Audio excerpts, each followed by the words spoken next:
మలయాళంలో 200 కోట్లు రాబట్టిన movie Manjummel boys ఇప్పుడు టాలీవుడ్ మీద కూడా దండెత్తింది.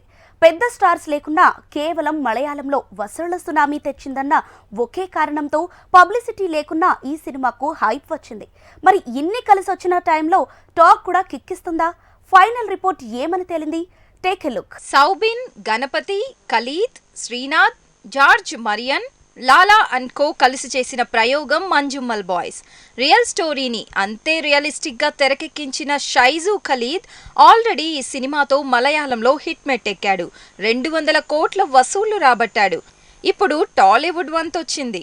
కేరళలోని కొచ్చికి చెందిన కుట్టన్, అలానే సుభాష్తో పాటు వాళ్ళ స్నేహితులు కూడా ఊళ్ళో చిన్న చిన్న ఉద్యోగాలు చేసుకుంటూ ఉంటారు. చిన్నప్పటి నుండి అన్నిట్లో కలిసి పార్టిసిపేట్ చేసే ఈ బ్యాచ్కి మంజుమల్ బాయ్స్ అనే పేరుంది.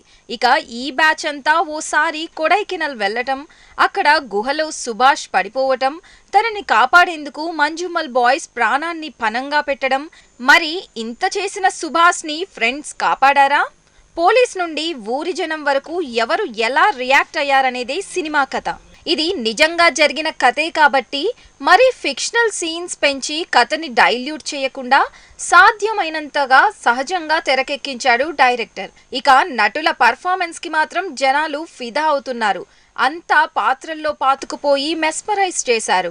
మంజుమల్ బాయ్స్ కి ప్రాణం సినిమాటోగ్రఫీ, ఎడిటింగ్, సాగితి అనిపించకుండా ఉండేలా ఎడిటింగ్ బాగున్నా మలయాళం స్టైల్ పరంగా చూస్తే ఎంతో కొంత స్లో నెరేషన్ కనిపిస్తోంది. ఆడియన్స్ ని గుహలోకి తీసుకెళ్లేలా సినిమాటోగ్రఫర్ ఆ ఫీల్ ని క్రియేట్ చేయగలిగాడు. మ్యూజిక్ కూడా సినిమాకు ప్లస్ అయింది. మంజుమల్ బాయ్స్ మూవీకి దర్శకత్వం, నటుల పర్ఫార్మెన్స్, సినిమాటోగ్రఫీ ఇలా అన్ని కలిసొచ్చాయి.